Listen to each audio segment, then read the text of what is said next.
Hello, it's Coach Charlie with the TAC Basketball Academy. Do you ever feel lost when it comes to practicing on your own? Do you have the desire to practice alone, but just aren't sure where to start? I've been there, I've done that. I feel you. Well, today I'm going to show you exactly how to practice basketball alone. Let's jump right into it. In this video, I'm going to tell you the number one thing you must do before you practice alone. Without it, you will fail. Then I'm going to show you how to structure your practices for success. It's a simple plan that any player, no matter the level, can put together. Last, I'm going to show you how to practice team concepts by yourself and blow your coaches away with your progress. It takes a lot of willpower to consistently practice alone. Unless you have a routine that you follow, I will guarantee that your best intentions to practice by yourself will fall short. Why? Because you're keeping it in your head. And sometimes what you keep in your head, you be misled by because it's not down on paper. Real talk. Establishing a routine is both a self-investment and a way to do your best. It also provides additional benefits, such as giving you structure, building strong habits, and creating momentum that will carry you on days you don't feel like working out. Real talk. When you follow your practice plan, it's not only going to help you understand how to establish priorities, you're also going to limit procrastinations, meaning times where you just stop, check your phone. That's out of there because you got a schedule to follow, right? And it'll help you keep track of each goal, each practice.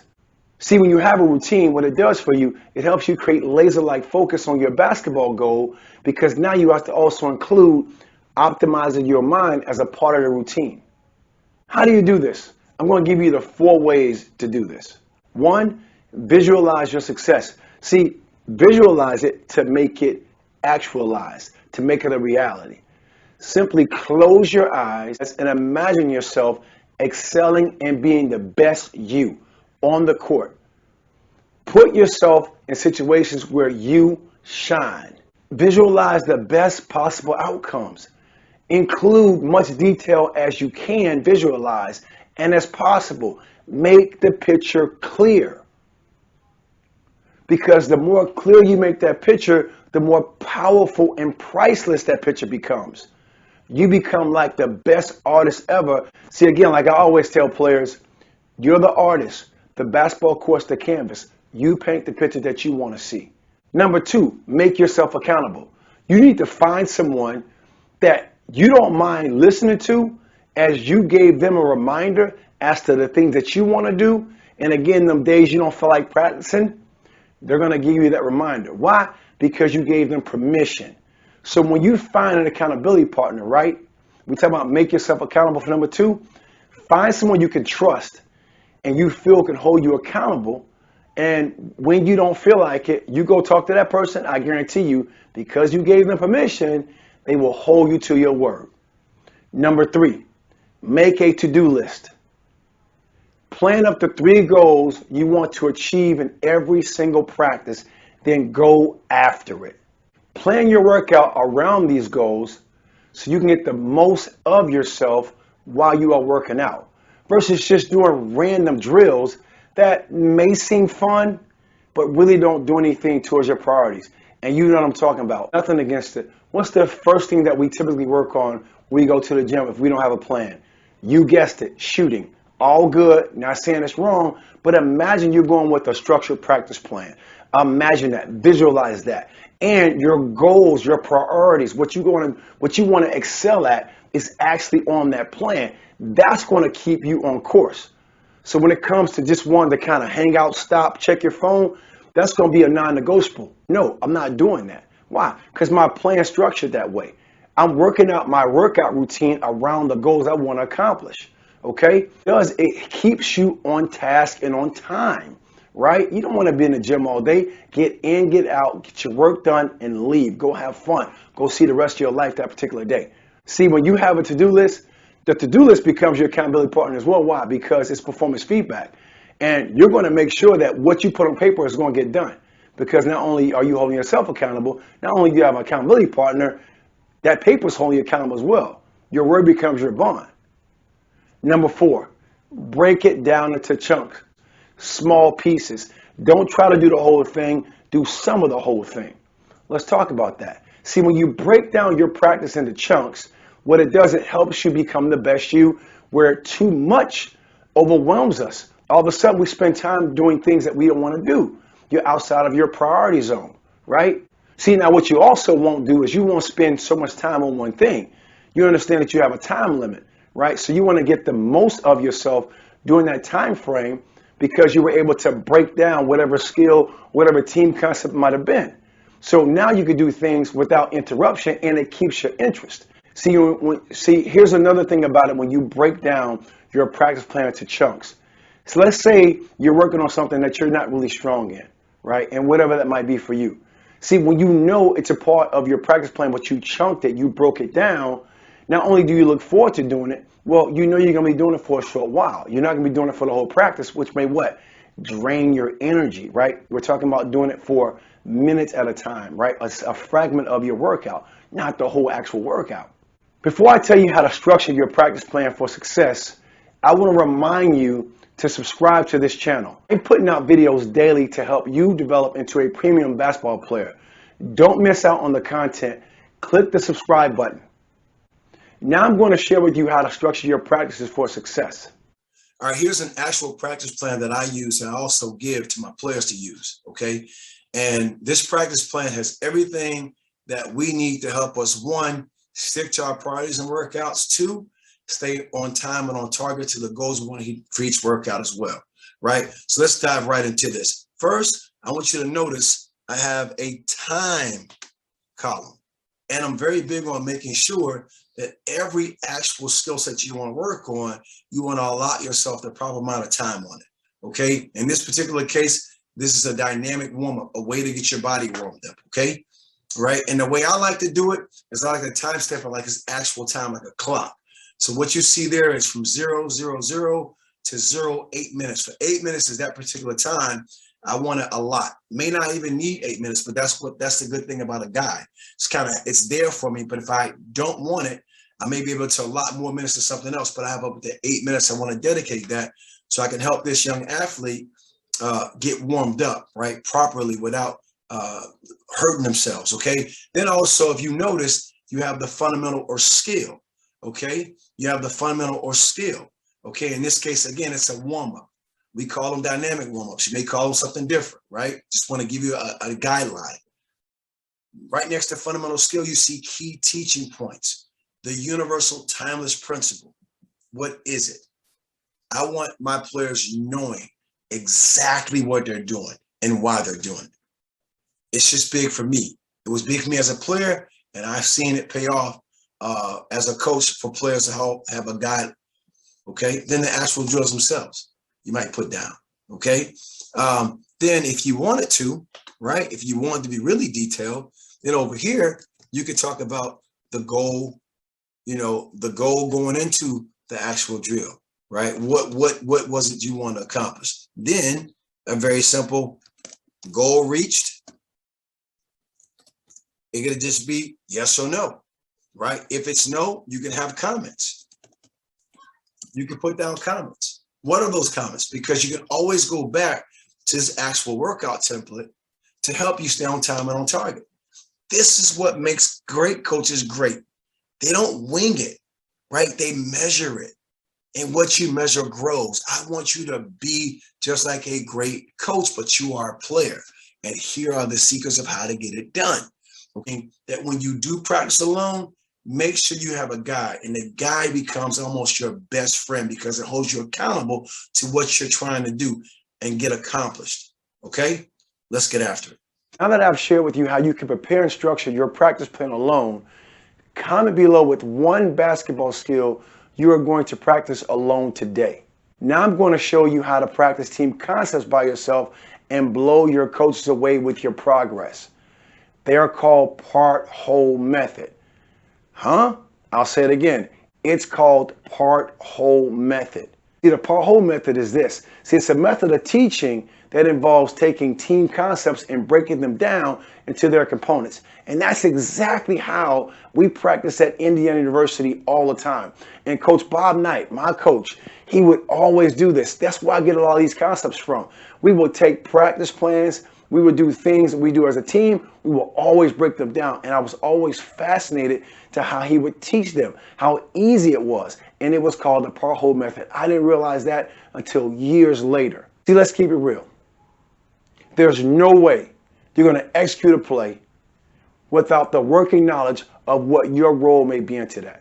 All right, let's talk about the part and part-whole method. Okay, let me draw up a simple play where we have the use of a ball screen, right? So I'll put 1 right here. I'll put 2 right here. I'll say 3 maybe over here. I'll put 4 on this side, and I'll put 5 right here. We're going to just simply draw up a simple ball screen. I'm drawing the whole thing up, but I'm going to get back to the part coming up in a second. Right? Ball starts here. Okay. Let's say 1 passes the ball to 2. Right? 4 may come up to set an up screen. We also call that a back screen. 1 may set that cut up, perform a UCLA cut. Right? Flush out to the corner. Right? 4 is up here now. Right? And then 4 may come out, just go set a ball screen. So now I want to set this up so you can see it. All right? So now we have that particular play was set up like this. Okay? So now the 1 is in the corner, 2 has the basketball, 4 is getting ready to set a ball screen right here. 3 was over here starting. Right, 5 still may be home because now 5's role is to possibly clear out this area. So when the ball screen actually occurs, 5 may come up, right, to come up to be a safety for 2 if 2 cannot turn the corner to score. Now 4 has this whole side to roll to the basket. What I want to focus on for the part is I want to focus on 4's role, right? The pick, right, and roll, or the pick and pop. I want to focus on these 2 actions, okay? We talked about breaking things down to the single components. So, the roll. To understand why you want to roll is to understand the scoring options it's going to provide you. So first, rolling to the basket, you want to get a layup. You do a good job of setting a good screen, you're going to get a layup. Okay? Or you may kick out. You may have to kick the ball out, and that's a pass, right? You may have attacked the basket to attract help, and you had to kick the basketball out, right? So, but your scoring option in particular, you can roll and get a layup finish at the rim, right? The pop, right? The pop. The pop is you going away from the basket, and now we're talking about the scoring option being possibly a jump shot, right? A jump shot, just a catch and shoot, or a pull-up, where you actually put the ball on the ground, a pull-up jump shot, right? Right, so now we talked about scoring options. Scoring option 1, scoring option 2, scoring option 3. You can work on that by yourself. You simply can, right? You can work on that by yourself. Here it is. You're in the gym by yourself. You have a basketball, right? You can start here. Whether you're a guard, forward, doesn't matter. You can start right here with the ball, right? You can pretend you have somebody right here, a teammate. You can sprint out, set that first screen, pretend to set that first screen for the 1 as the 1 cut to the corner, left corner. Then you go set that second screen. You can pretend that by yourself. Then you can actually roll to the basket. That can actually be a drill you could do. You're taking part of the team concept and you're going into your role, what you're actually going to do, right? So now let's talk about the pop, right? The pop out. So drawing up the same template.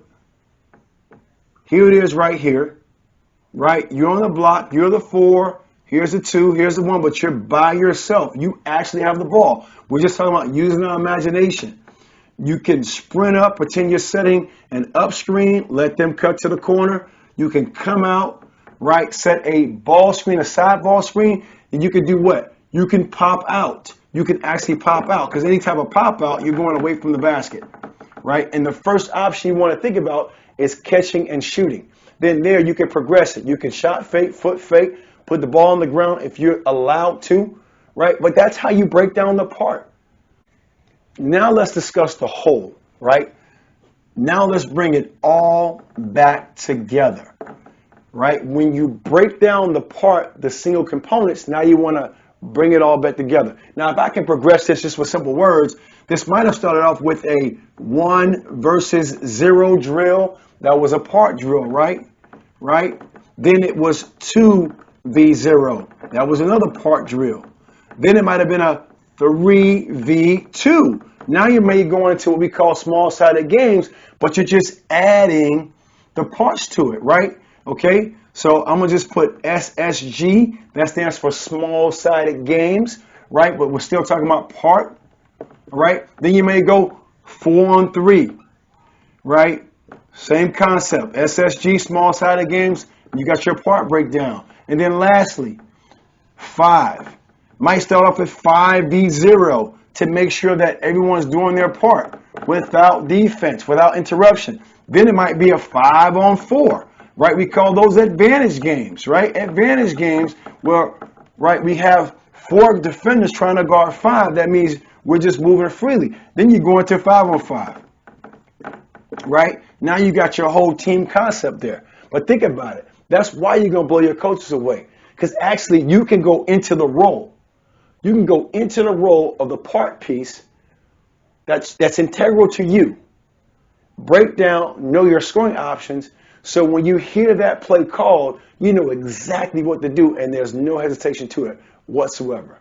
Now that you know how to practice basketball alone, how would you like to have a guide that covers all the must-know basketball principles and in what situations to apply them? Well, you are in luck. If you click the link in the description of the video below, you can download the guide I put together as my gift to you. Enjoy it and keep attacking.